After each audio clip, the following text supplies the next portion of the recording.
Summer routines live or die by how easy they are, and honestly, if something takes too much effort, I'm out. That's why Groons is my go-to. It's my one daily pack of gummies covering my greens, vitamins, and minerals. Plus, it has 6 grams of prebiotic fiber, which is more than 2 cups of broccoli. No mixing powders, no giant pills, no hassle. I just rip open the pack and I'm done. They taste good and they make it easy to stay on top of my health, even when life gets busy. Save up to 52% with the code PODCAST at Groons.co. That's code PODCAST at GRUNS.co.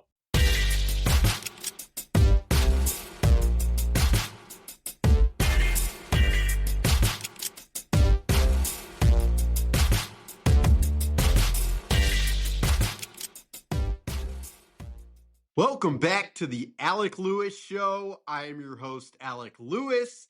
This is episode 165, recording on Friday afternoon, May 8th, from the TCO Performance Center. If you're watching on YouTube, you can see in the background that I am down here in the media bunker, as we like to call it. Just got in from Vikings rookie minicamp, the one practice that they're going to do for this, and we'll toss you some takeaways and then get into a bunch of topics over the course of this, we'll call it a weekend show. Again, if you're watching on YouTube, first, thanks, and you get to see this phenomenal background. Please hit the subscribe button if you can. It helps us out.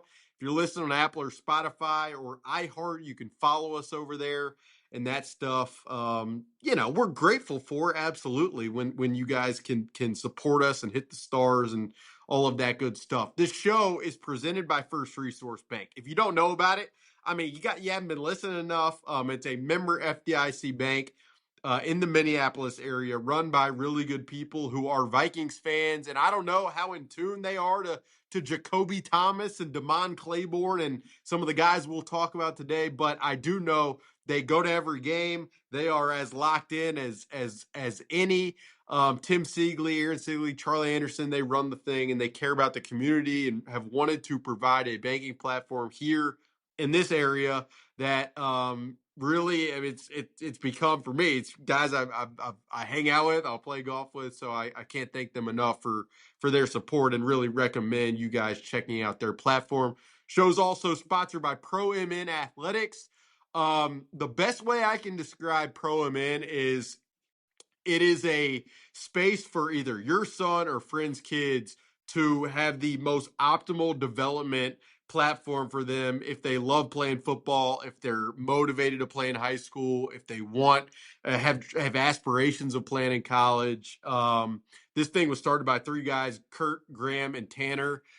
Tanner being Tanner Morgan, the former Gophers quarterback, and they really just want to work with kids in academy settings, 7-on-7 formats to help them reach their ultimate potential and offer wisdom that they can offer, having played.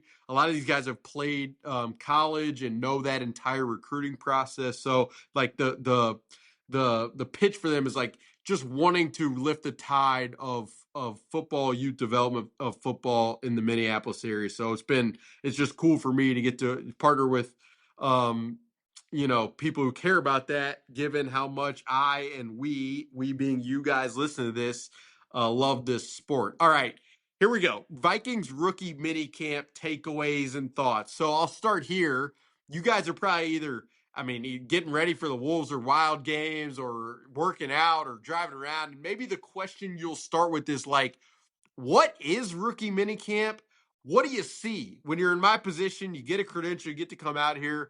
And the best way I know to answer that question is it's a very teaching and learning type of football practice where each position, for the most part and for most of the practice, is broken up into specific, their specific position groups. Like on the left side over on one field, you've got Ryan Nielsen, the new defensive line coach, hollering out and exemplifying drills that he wants to see of the defensive linemen and edge rushers. On one area of the field, you've got the secondary working through some coverage techniques and, how do I change of direction in this capacity? What type of coverage are we thinking about here? How do we defend stacks and bunches in this way? And then on another area of the field, you've got the offensive linemen running off the ball, working through, certain blocks. And so for someone in my position, you just kind of bounce around. Either you could really go both ways. You laser in on one specific aspect of the practice, or you really just bounce around and try to identify some of the guys and focus on some of the guys specifically. At least for this first practice, the guys that the Vikings drafted. The 8 of the 9 draftees were on the field. The one who wasn't, unsurprisingly, was Caleb Banks, who is still rehabbing from his fractured fourth metatarsal in his left foot. I will say this, like one of the first things I saw walking out to practice was Caleb Banks with a 95 jersey pedaling aggressively on a stationary bike multiple times, which seemed to be a pretty good sign.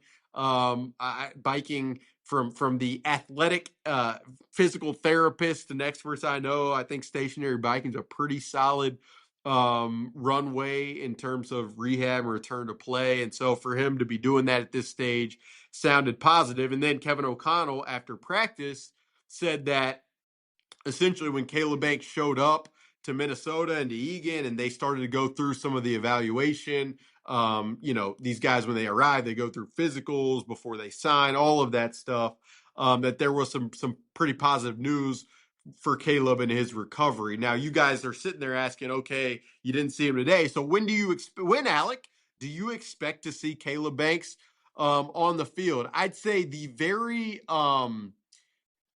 just the safest projection would probably be like training camp, because the way the Vikings structure a lot of their summer workouts are very, I don't want to say they're walkthrough-ish, but they are very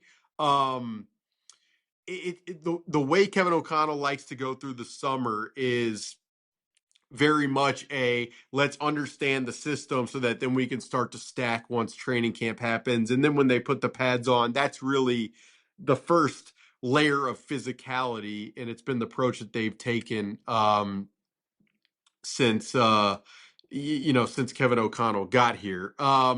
So I'd say that's probably the safest expectation is Caleb Banks gets back. He does a lot of absorbing of the system with Ryan Nielsen, the defensive line coach, throughout the next few weeks and next couple of months. And then I think in the best case scenario, training camps here late July, and it's the runway is full for Caleb to start integrating through a lot of the drills and workouts that the Vikings plan to have.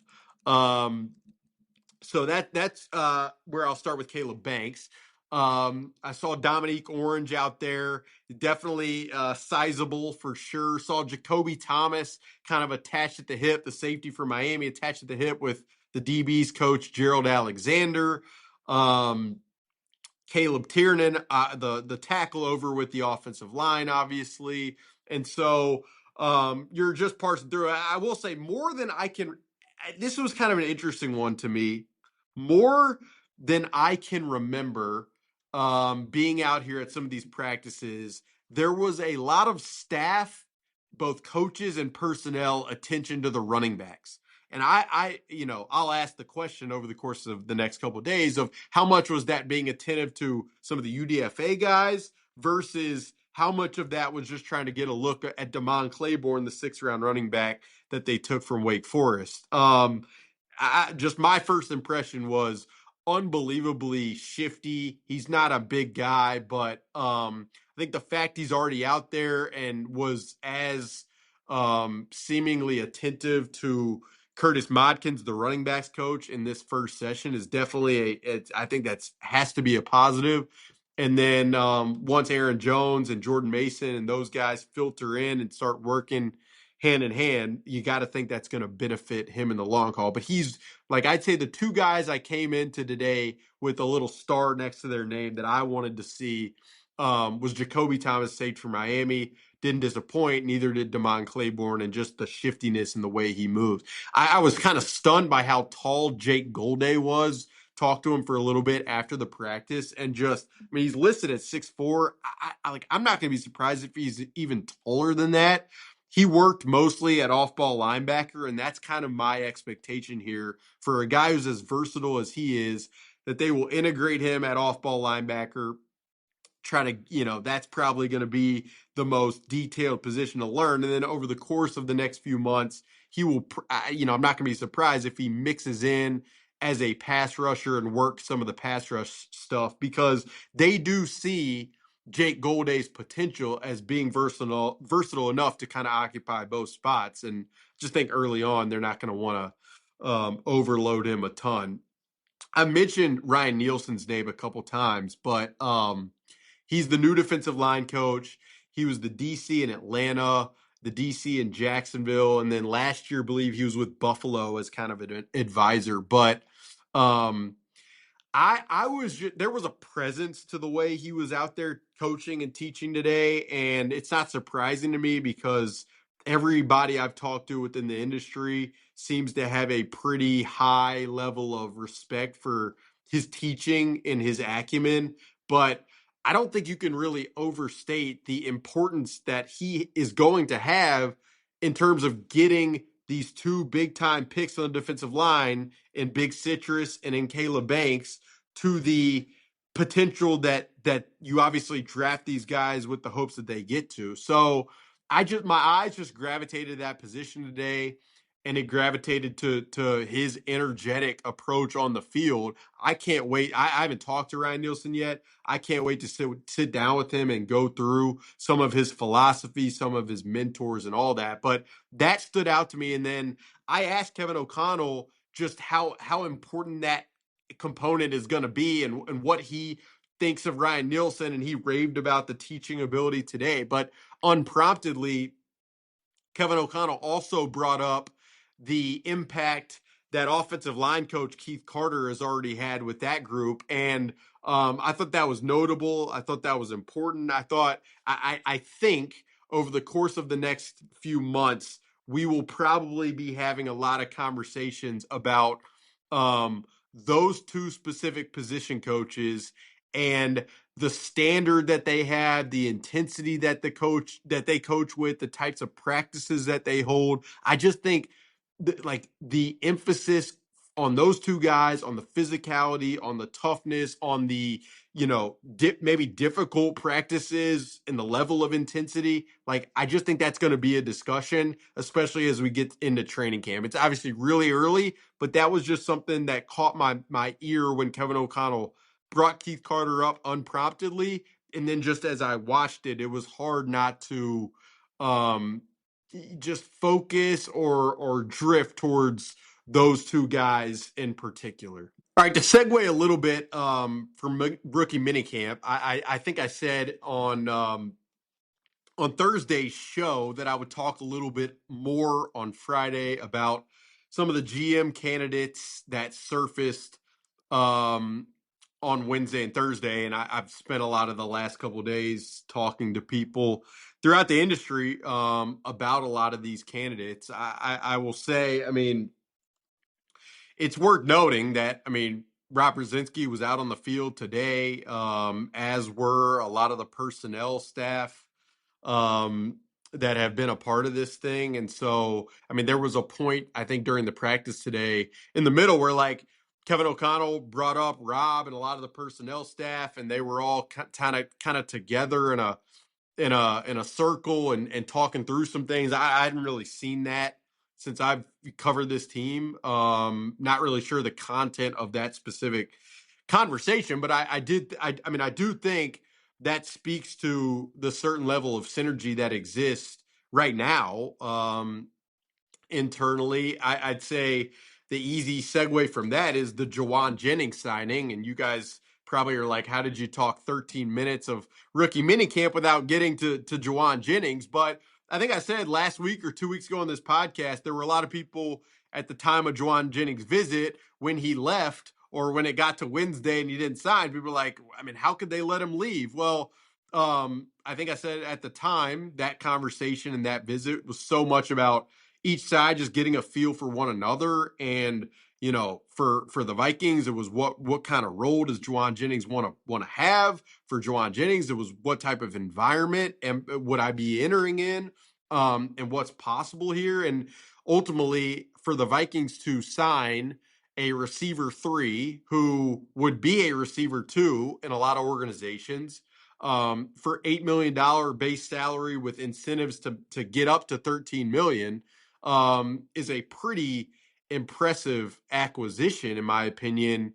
Specifically because a player like him allows this offense to do some things differently or better than they've been able to do them in recent years. I mean, Kevin O'Connell said it today, but Jauan Jennings on early downs can be the run blocking force who can line up on the outside. He can line up in the slot. You can motion him because he's smart enough to understand where to play certain spots. You can motion him and insert him as a blocker. That can only help play action and the potential for play action.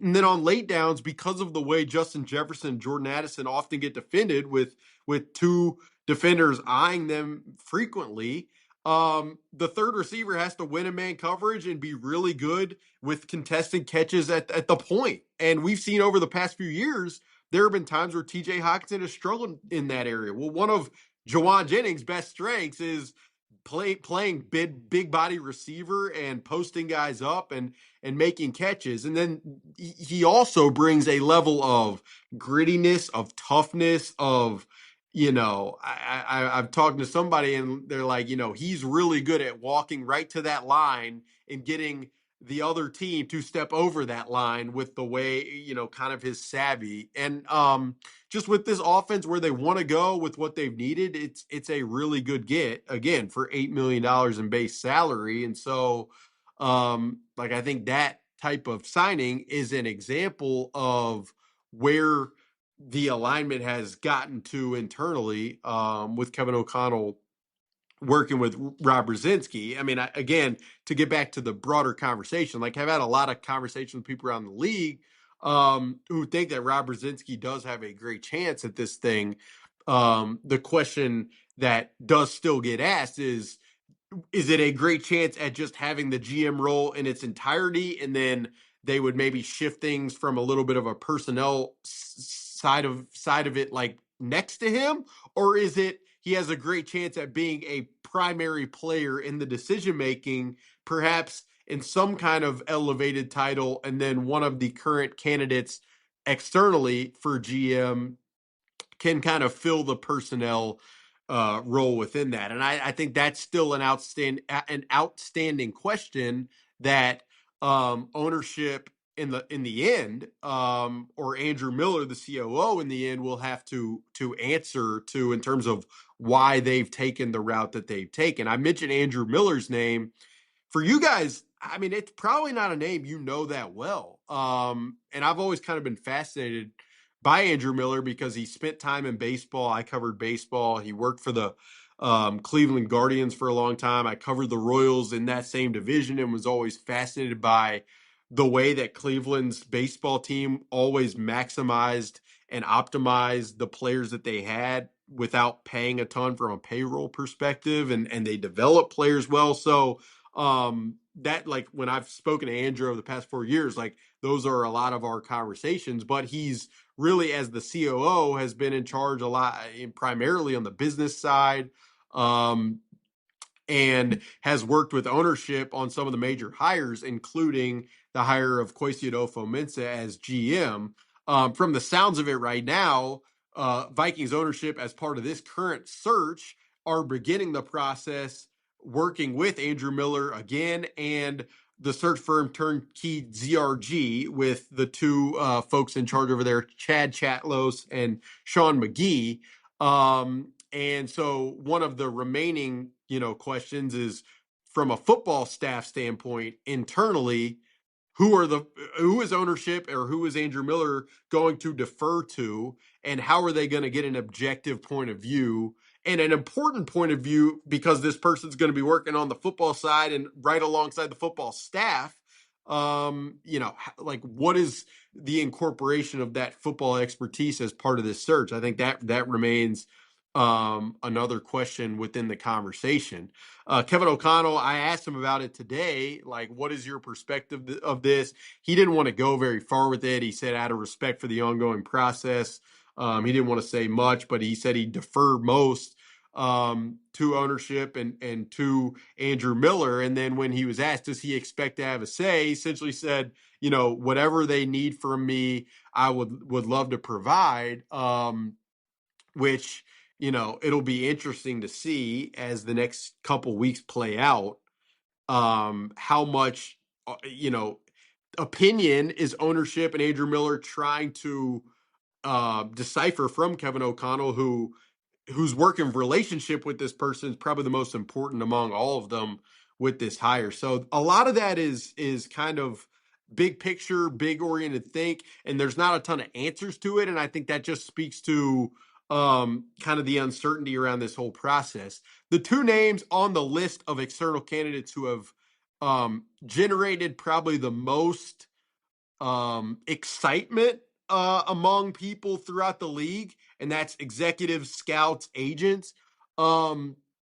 are Nolan Teasley, who is the assistant GM with the Seattle Seahawks, and Terrence Gray, who's the assistant GM with the Buffalo Bills. Terrence Gray was a longtime college scout here in Minnesota, working under Rick Spielman, has progressed obviously to be the assistant GM with Buffalo, and just has a lot of ties around the league. Definitely the personnel scouting background. And then Nolan Teasley is a little more of an interesting one. I mean, he's not, you can see it through interviews externally. Like, he's not probably the most, you know, personality guy in terms of he's gonna, light up the interviews. But when you talk to people throughout the league, he has a ton of respect from a lot of corners, and I think that Seahawks building in terms of his intelligence, the work ethic, and that sort of thing. So yeah, I will be following this thing as close as I possibly can over the next few days and weeks, because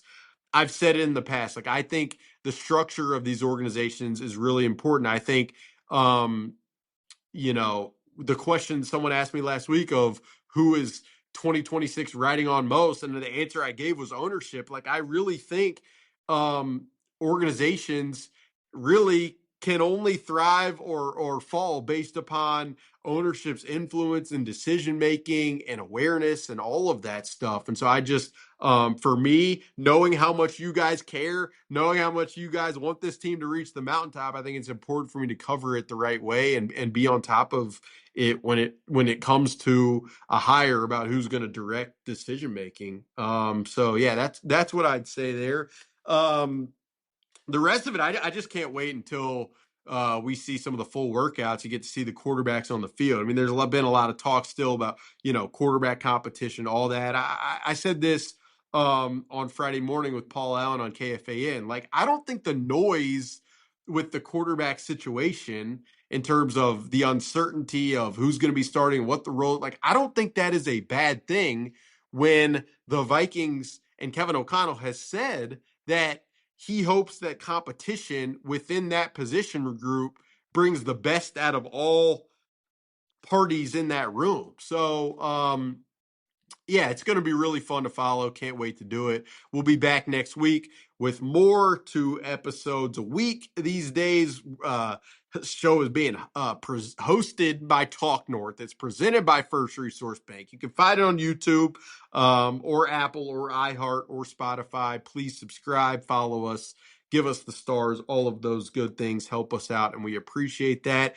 Hopefully the Wolves and the Wild stuff go well for you guys. I will be tuned in over this weekend and can't wait to watch the action, given I am the sports fan that I am. So with that, thanks for tuning in to episode 165. We will talk to you very, very soon.